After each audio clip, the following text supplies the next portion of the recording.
오늘 시대소망 14장 우리가 메시아를 만났다 이 주제로 한 시간 은혜를 나누겠습니다. 그 지도에 글씨가 좀 작긴 한데 보이십니까? 글씨가? 네, 조금 작지만 침례 받으신 장소, 거기서 침례를 받으시고 그 옆에 2번에 시험 받으신 장소 있죠? 여리고 근처에. 거기가 광야입니다, 광야. 사해라고 하는 데를 아시죠? 사해. 이 사해 바다가 있고, 이 북쪽으로 이렇게, 개처럼 이렇게 되어 있는 게 사실 개천이 아니고, 여기가 요단강입니다. 요단강이 흘러서 어디로 들어가는가 하면 이 사해로 들어갑니다.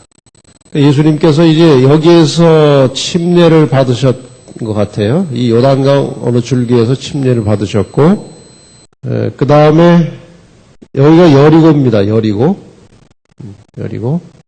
이스라엘 백성들이 애굽에서 나와서 가나안 땅에 들어갈 때 어디를 건넜죠? 요단강을 건넜죠? 요단강. 건너 들어가서 여리고를 쳤는데 여기가 여리고입니다. 여기가 광야죠, 광야. 여기서 이제 시험을 받으시고, 여기가 이제 베다니라고 합니다. 이 거리가 그렇게 멀지 않은 거리들이죠. 지금 지난번 예수님께서 침례 받으시고, 시험 받으시고, 지금 오늘 배우는 이 과목들이 다 이 주변에서 일어나고 있는 일들입니다. 지리적으로 그렇게 생각하시면 됩니다. 지금 이 시간에는 침례 요한이 베다니에서 복음을 전파하면서 침례를 베풀고 있었습니다.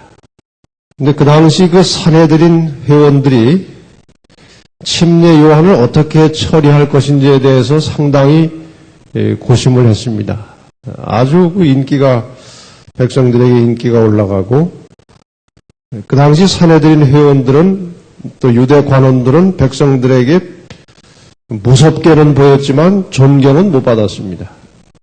그런데 이 침례 요한에 대하여 사람들이 이렇게 찬사를 보내고 그 말의 영향력이 점점 커지고, 때로는 유대 관원들조차도 거기 가서 이제 좀 잘 보이려고 주변에서 서성거리고 또 침례도 받고 그런 상황이었습니다. 이 유대 관원들은 좀 이렇게 인기 있고 백성들에게 높임을 받는 사람이 나타나면 그 사람들을 어떻게 해서라도 끌어들여서 자기네들의 영향력 아래에 있는 사람이라고 하는 인상을 주도록 하든지 아니면 그 사람을 제거하든지 둘 중에 하나를 해야 이 사람들이 속이 편합니다.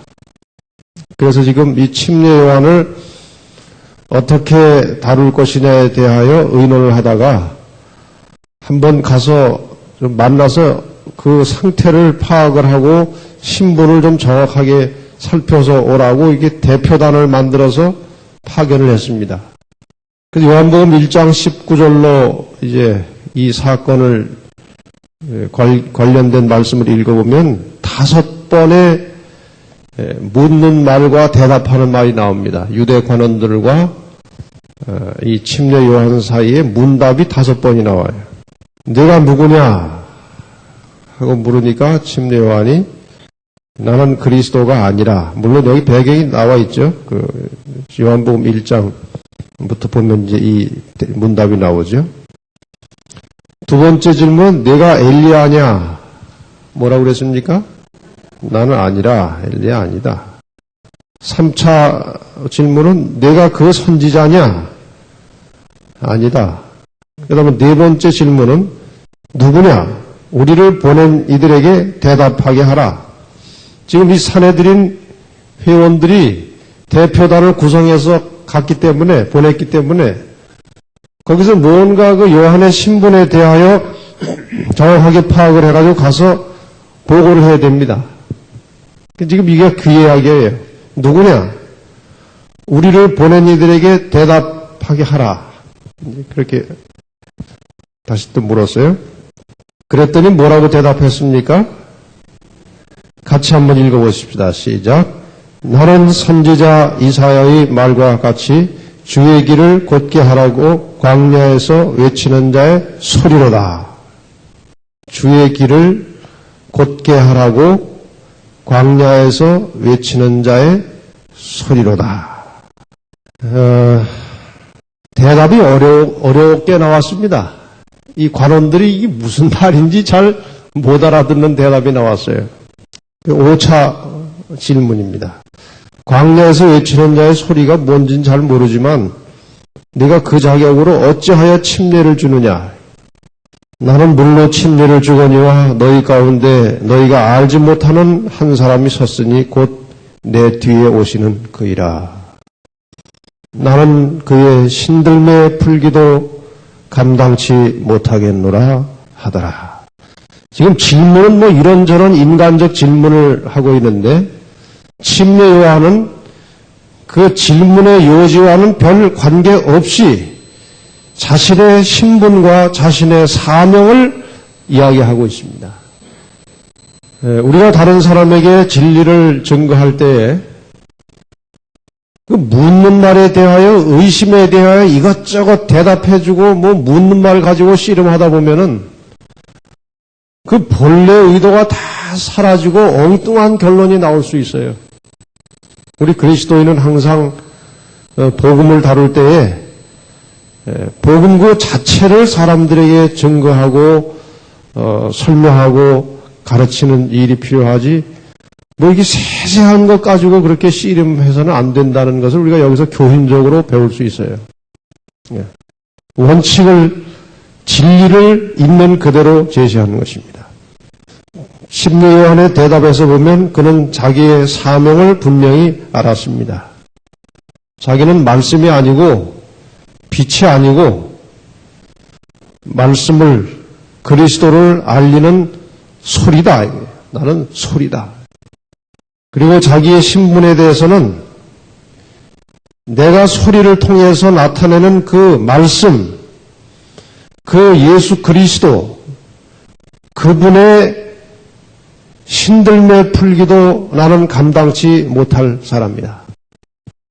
오직 주님만을, 예수 그리스도만을 드러내고 있는 침례 요한의 모습을 우리는 여기서 보게 됩니다. 그러나 사실 침례 요한은 객관적으로 볼 때에 예언된 선지자였고 여자가 낳은 자 중에 가장 큰 사람 중에 하나였습니다. 그러나 그는 오직 그리스도만을 높이고 자신은 철저하게 낮추었습니다.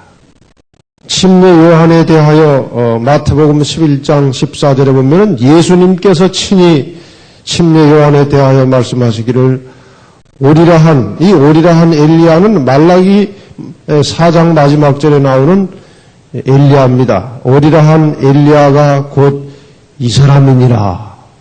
예수님께서 친히 그렇게 말씀하실 정도로 이 침례 요한은 인간적으로 볼 때 대단한 사명을 가진 인물이었습니다.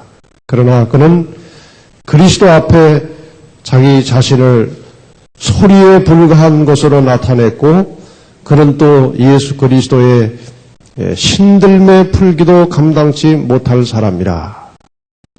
우리는 이 요한과 유대 관원들과의 대화 그리고 이 요한의 대답 속에서 배워야 할 중요한 교훈이 있습니다. 너는 누구냐 하는 것입니다. 이 관원들이 요한에게 너는 누구냐라는 질문을 했는데 오늘 우리도 여러 경우에 있어서 너는 누구냐라고 하는 질문과 그러한 상황에 처하게 됩니다. 너는 누구냐? 대개 사람은 자기 자신을 소개할 때에 좀 이렇게 과장돼서 소개하고 싶어집니다. 실제 자기보다. 또 다른 사람이 자기를 소개해 줄 때에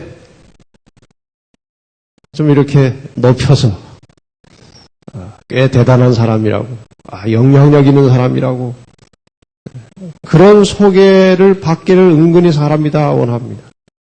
너는 누구냐? 그것은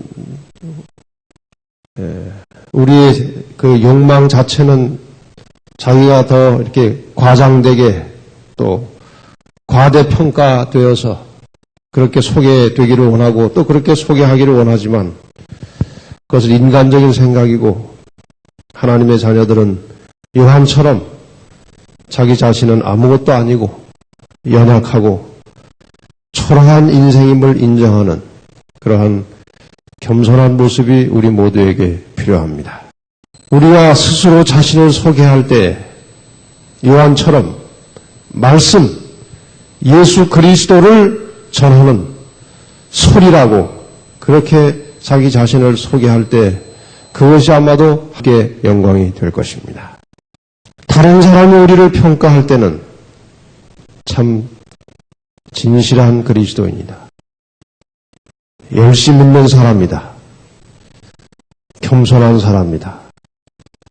충성스러운 사람이다. 또 영적으로 하면 이 시대의 엘리야 같은 사람이다.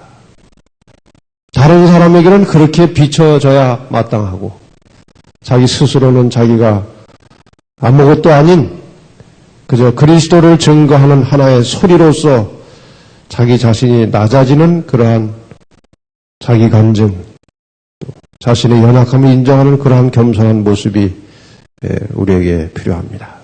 이것은 그냥 저절로 결심한다고 되는 것이 아닙니다. 그 영어 단어 중에 가끔 영어가 우리 전체 앞에는 좀 생소한 것이지만 좀 의미 있게 들을 만한 것들이 좀 있습니다. 영어에 보면 이 뒤에 이 띵자라고 하는 것이 붙어서 의미를 만드는 단어들이 이제 꽤 있어요. 이건 겉, 사물 그런 뜻인데 이 everything이라고 하는 것이 있어요. everything. 이거는 모든 것이다. 모든 것. everything은 모든 것이에요. 그 다음에 something이라고 하는 게 something. 이 something이라고 하는 것은 다는 아니지만 그래도 뭔가 상당히 비중이 있다. 그런 뜻이에요. something. 이건 그런 뜻입니다. 그 다음에 또 띵자를 붙여가지고 있는 것이 nothing이라고 하는 것이 있어요. nothing. 이건 아무것도 아니다. 이것입니다. 네? 이건 아무것도 아니다. 사람이 예수 그리스도를 등지고 살면 자기가 everything입니다. 내가 다입니다. 근데 예수님 곁에 있으면 다는 아니지만 그래도 자기가 살아있습니다. 자기가 중요한 몫입니다.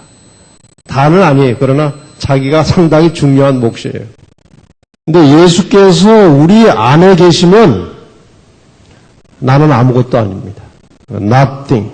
나는 아무것도 아니에요. 이 자신이 아무것도 아닌 침례 요한과 같은 나는 그저 소리다. 나는 그분의 신들매 풀기도 감당치 못할 사람이다. 라고 하는 신앙 고백을 하자면 그리스도께서 내 속에 계셔서 나를 완전히 점령하고 지배하셔야 나는 아무것도 아님을 고백할 수 있어요. 그리스도로부터 멀리 떨어지면 떨어질수록 점점 자기가 커져서 그리스도로부터 눈을 돌리게 되면 자기가 전체가 되어버린 것입니다. 진정한 소리, 입에서 나오는 것이 아니고 목에서 나오는 것이 아니고 몸에서 나오는 것입니다. 몸에서. 그게 진정한 소리예요. 소리를 크게 질러도 맥없는 소리가 있고 적게 말해도 힘있는 소리가 있어요. 진정한 소리의 크기는 목에서 나오는 것이 아니고 몸에서 나오는 것입니다. 우리가 다른 사람에게 전도할 때 입을 잘 활용해서 되는 것이 아니고 몸에서 전도가 나오는 것입니다. 몸에서. 그것이 오늘 또 과목의 마지막 부분에 다시 나옵니다. 두 번째로 예수님에 대한 침례 요한의 여러 가지 증거, 침례 요한이 예수님에 대해서 여러 가지 표현을 썼습니다만은 한 세 가지만 먼저 살펴보겠습니다. 1장 27절, 요한복음 1장 27절에 보면 내 뒤에 오시는 그이라고 예수님을 표현하고 있습니다. 시간적으로 볼 때 침례 요한은 예수님보다 몇 개월 먼저 태어났습니까? 6달 정도 먼저 출생했습니다. 왜 먼저 출생했는가 하면은 이 침례 요한의 근본적인 예수 그리스도께서 오시는 길을 예비하기 위하여 태어난 사람입니다. 다른 말로 하면 성경의 말을 빌리면 예수 그리스도의 오시는 길을 평탄케 하기 위하여 태어난 사람입니다. 이사야 40장에 있는 말씀을 좀 보고 넘어가겠습니다. 이사야 40장 1절부터 보겠습니다. 너희 하나님이 가라사대 너희는 위로하라. 내 백성을 위로하라. 너희는 정다이 예루살렘에 말하며 그것에게 외쳐 고하라. 그 복역의 때가 끝났고 그 죄악의 사함을 입었느니라. 모든 죄를 인하여 여호와의 손에서 배나 받았느니라 할지어다. 외치는 자의 소리여 가로되 너희는 광야에서 여호와의 길을 예비하라. 사막에서 우리 하나님의 대로를 평탄케 하라. 골짜기마다 도드어지며 산마다 작은 산마다 낮아지며 고르지 않은 곳이 평탄케 되며 험한 곳이 평지가 될 것이요 여호와의 영광이 나타나고 모든 육체가 그것을 함께 보리라. 대저 여호와의 입이 말씀하셨느니라. 바로 이 기절이 침례 요한의 사명을 적절하게 묘사하고 예언한 성경절입니다. 그래서 요한은 예수 그리스도에 대하여 내 뒤에 오시는 이라고 그렇게 표현을 했습니다. 여기 나온 이 평지가 되고 이렇게 험한 곳이 평지가 되고 골짜기가 도드어지고 산이 낮아지고 이러한 이 평탄 작업은 상징적인 말로 쓰여진 것이고 실제로 이러한 평탄 작업은 예수 그리스도를 맞이할 수 있도록 인간의 마음밭을 다듬는 작업을 말하는 것입니다. 낮아져야 된다. 그 골짜기가 낮아졌다. 산들이 낮아졌다. 골짜기가 다듬어졌다. 하는 것은 그리스도를 영접할 수 있는 마음은 낮은 마음, 가난한 마음이라고 하는 뜻임을 우리가 잘 알고 있습니다. 가난하고 낮은 마음을 우리가 다 갖기를 원하죠? 가난하고 낮은 마음 갖기 원하십니까? 근데 잘 됩니까? 안 됩니까? 원하기는 원하는데 우리 스스로 잘 안 됩니다. 그렇게 되는 일은 성령의 역사하심을 통해서 이루어진다고 하셨습니다. 여기 시대의 소망 135페이지에 있는 말씀을 한번 보겠습니다. 하나님의 영이 그 기이한 일깨우는 능력을 가지고 사람들을 만지실 때에 인간의 교만심은 낮아진다. 세상의 쾌락과 지위와 권세는 가치가 없음을 알게 된다. 모든 이론을 파하며 하나님 아는 것을 대적하여 높아진 것을 다 파하고 모든 생각을 사로잡아 그리스도에게 복종케 한다. 성령의 일깨우시는 능력이 사람을 만질 때에 그런 역사가 일어난다. 이것이죠.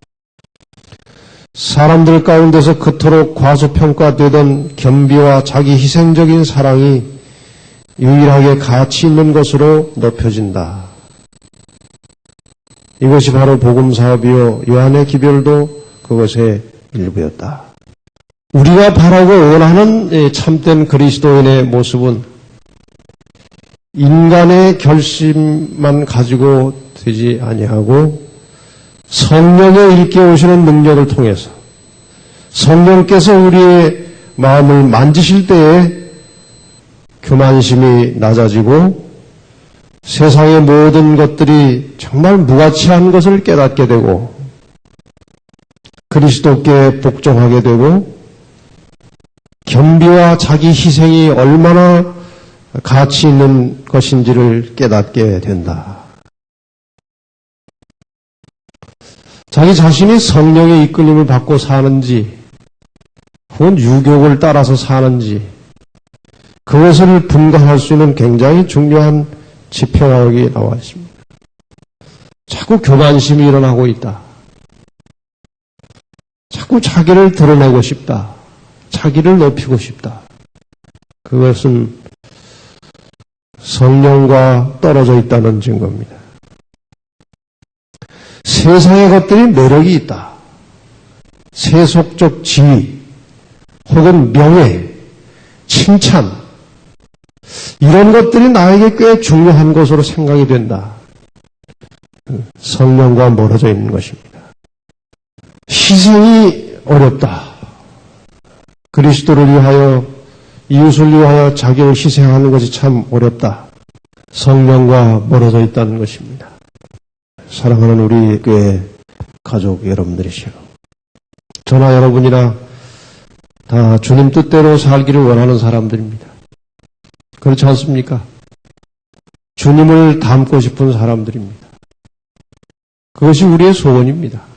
잘 되지 않는 것은 우리가 좀 더 간절하게 하나님께 매어달리지 않기 때문에 그런 것입니다.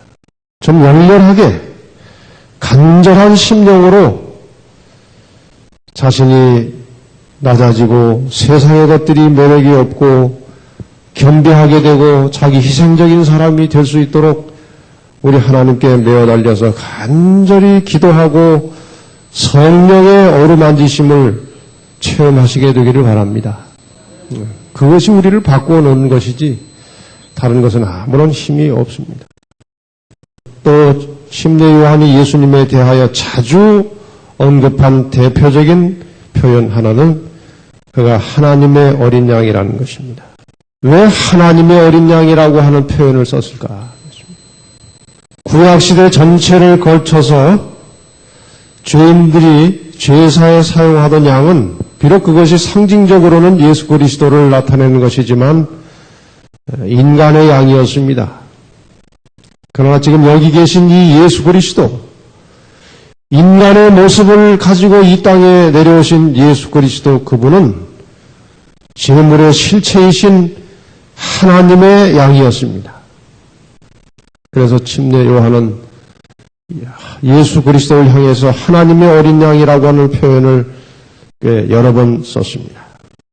우리가 성령의 지배하심을 받으려면 예수 그리스도의 도우심을 받지 않고는 성령과 닿을 수가 없습니다. 예수님께서 말씀하시기를 내가 가면 너희에게 무엇을 보내겠다고 그랬어요?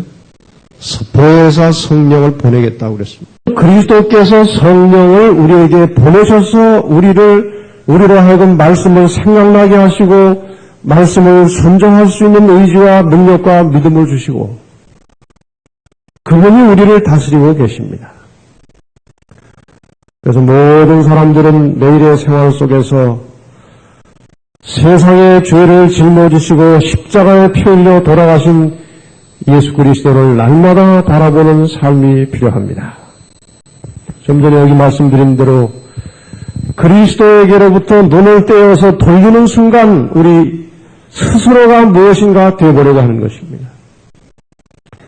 우리는 그리스도를 바라보는 동안만 안전한 것입니다. 거기서 우리의 시야가 떨어질 때 우리는 지극히 나약한 인간으로 아주 신속하게 전락해버린 것입니다.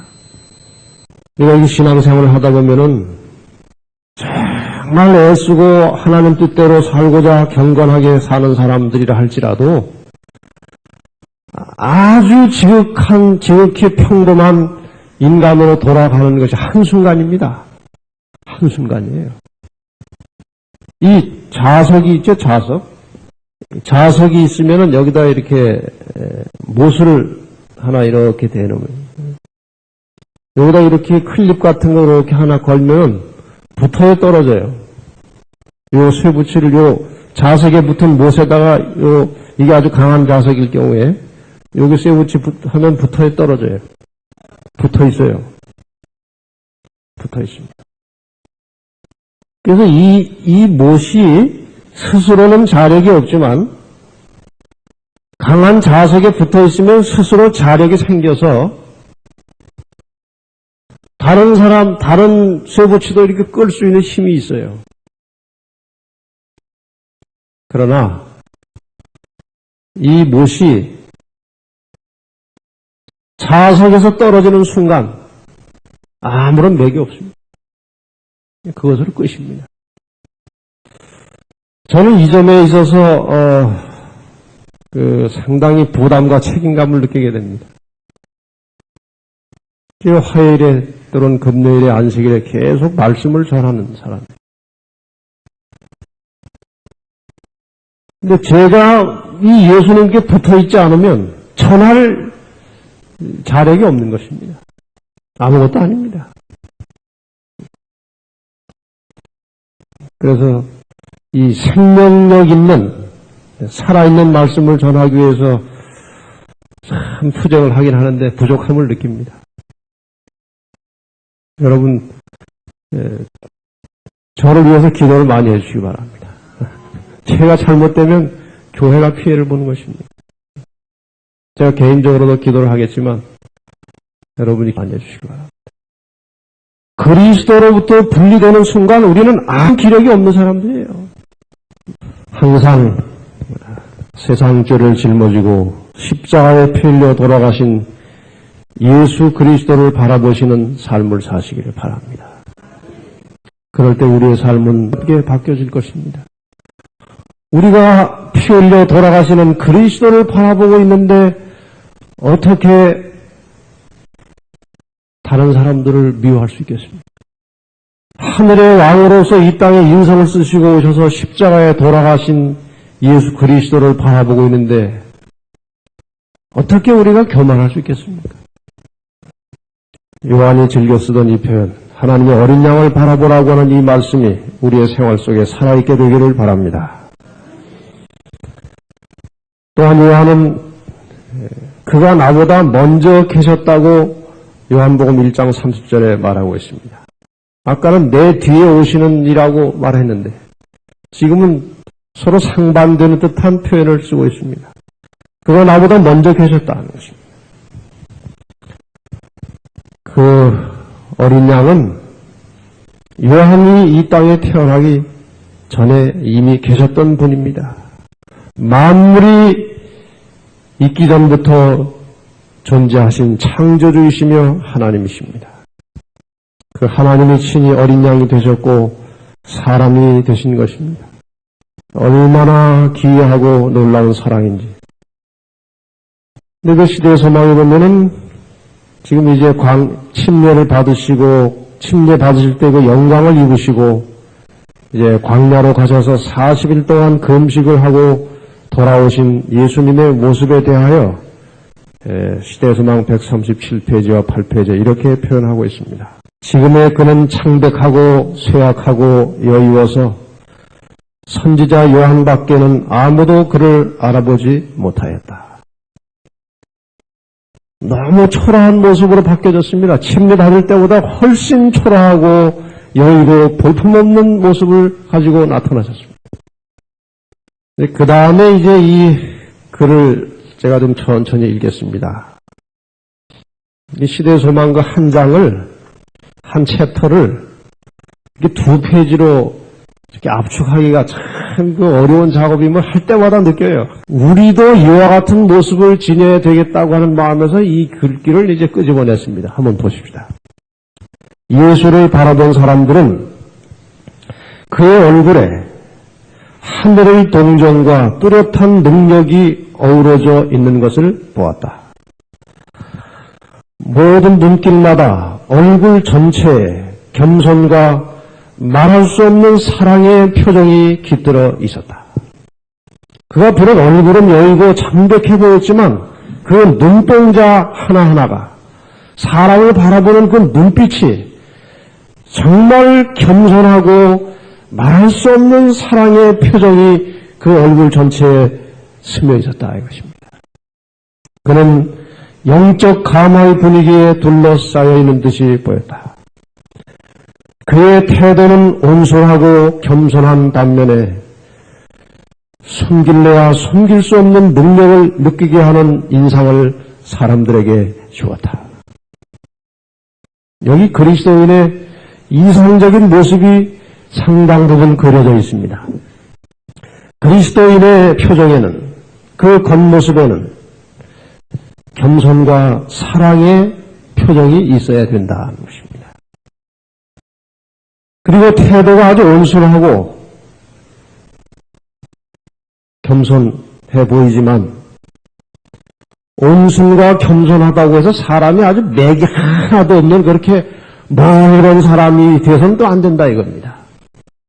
여기 아주 그분의 태도는 온순하고 겸손했지만 숨길 수 없는 능력이 그의 표정과 언어를 통해서 나타나는 것입니다. 이게 그리스도를 신실하게 믿는 사람들의 모습이 이런 모습이라야 한다는 것입니다. 그리스도인이라고 하는 말 자체는 그리스도와 비슷한 사람, 그리스도를 닮은 사람을 말하는 것입니다. 그리스도인들은 이와 같은 그리스도의 모습을 담기 위해서 늘 생각하고 명상하고 살아야 될 것입니다. 우리가 뭐 이러한 예수님의 모습이나 또 이 예수님의 성격이나 그 예수님이 하신 일들을 자주 생각하고 자주 이제 그 예수님을 깊이 생각하게 될 때 우리의 표정이나 이 언동이 그쪽으로 닮아가게 되어 있습니다. 제가 고등학교 때, 중학교 때인지 하여간 한번 학교의 규칙을 위반하고 친구들하고 극장에 한번 갔어요. 그때 극장 가서 걸리면 요즘은 뭐 그렇게까지는 안 하지만 퇴학이에요, 퇴학. 근데 친구들이 저는 뭐 그런데 출입을 뭐 전혀 안 하던 사람인데 가자 그래가지고 한번 종로 어딘가에 와서 갔어요, 한번. 근데 영화를 보니까 재미가 희한하게 있더라고요. 근데 이 주인공이 참 제가 보니까 참 멋져요. 그래서 그 주인공이 하는 행동, 주인공이 하는 말이며 몸짓이며 그걸 아주 그냥 뚫어지라고 이렇게 관찰하고, 야, 멋있다. 이제 그런 생각을 하고 이제, 1시간 반인지 이제 영화가 이제 끝나가지고 나왔는데, 제 친구가 저를 보고, 야, 너 거기 나오는 거 주인공하고 비슷하게 보인다 그러더라고요. 저게 오래전의 일인데 잘 잊혀지지 않는 것이 우리가 정말 예수 그리스도에 대하여 깊이 생각하고 몰두하고 그분에 대하여 우리의 삶의 초점을 맞춰서 살아가면 우리의 형상이 우리도 모르는 사이에 그리스도를 닮게 될 것입니다. 우리는 예수 그리스도에 대하여 집중적으로 생각하고 잘 잊어버리고 살아갈 필요가 있어요. 우리 주님을 깊이 생각하고 주님을 하루하루 닮아가는 생활이 되시기를 바랍니다. 드디어 이제 예수님께서 금식 기도를 마치시고 공생애를 시작하시면서 제자들을 선출하게 됩니다. 제자들을 이제 택하시게 되었습니다.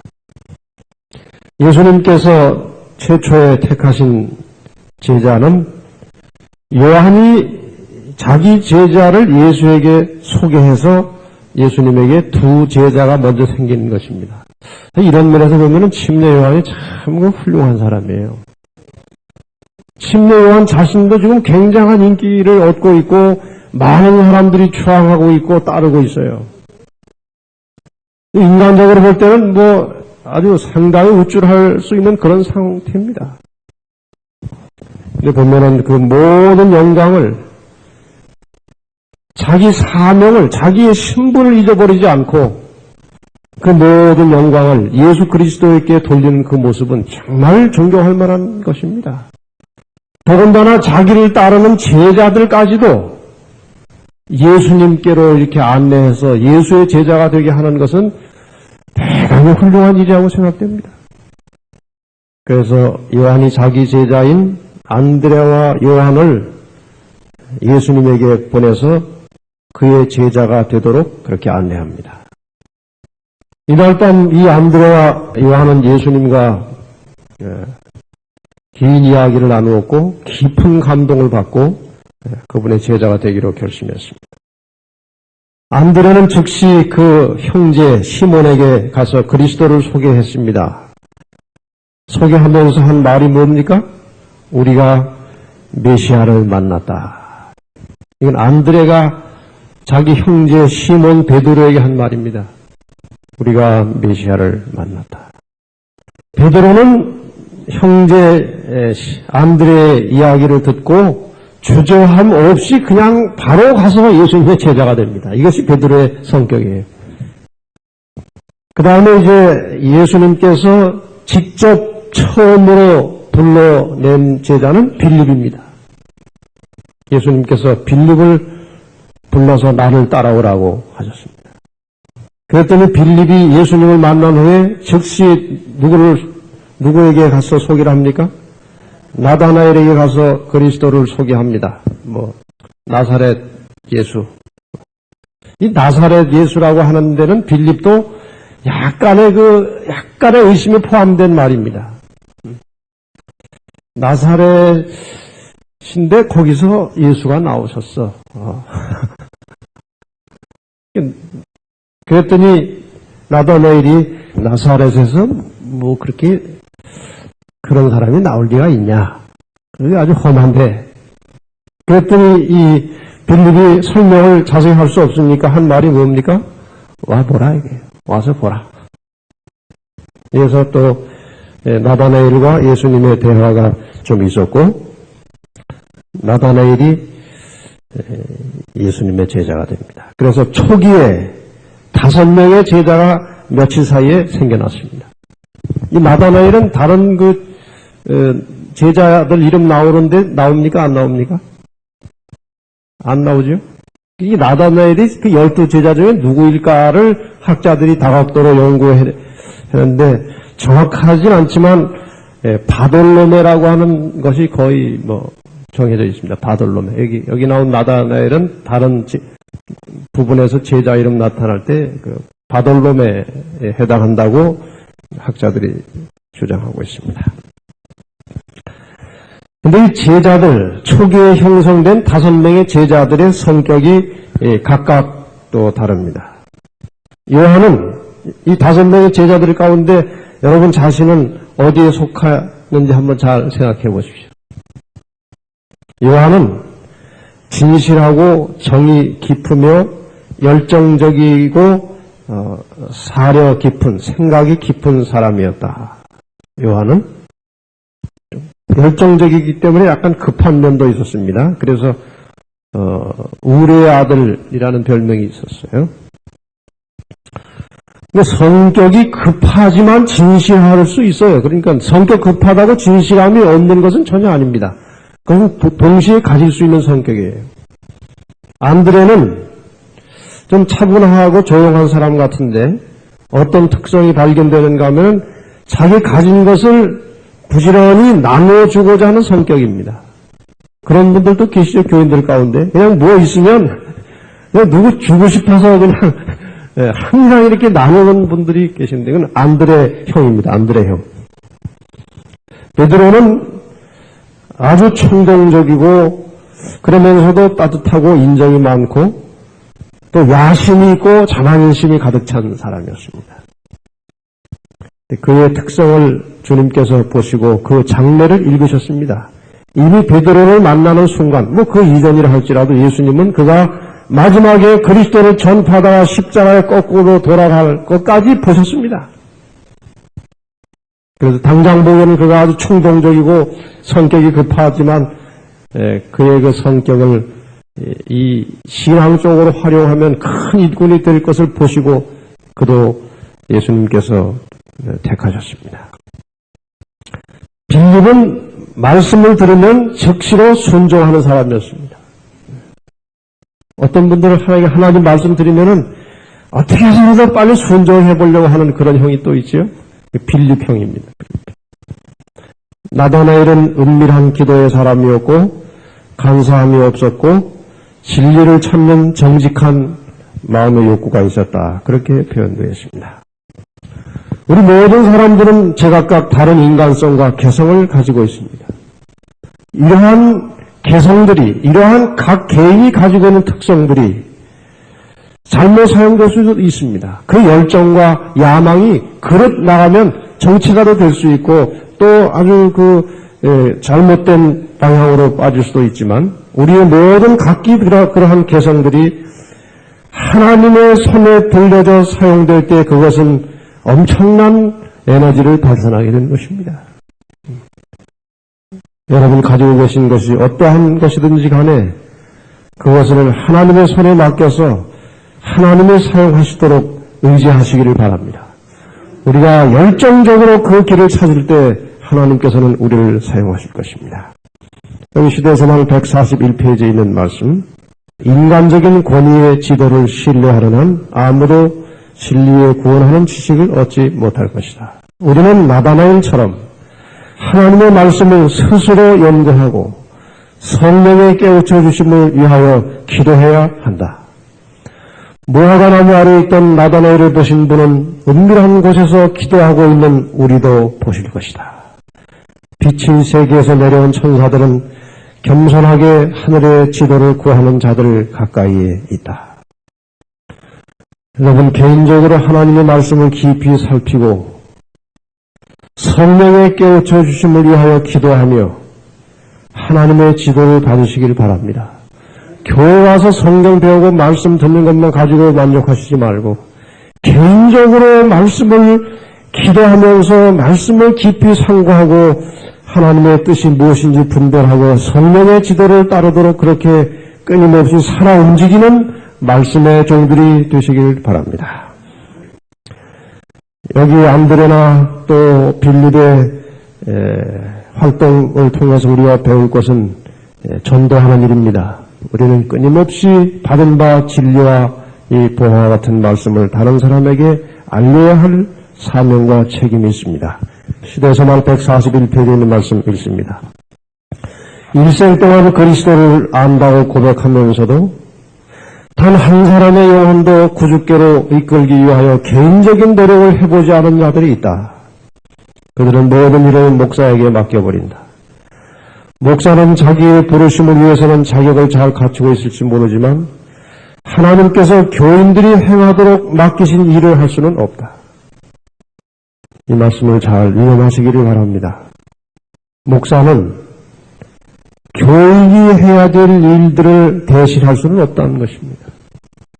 개인적인 활동과 노력이 필요합니다.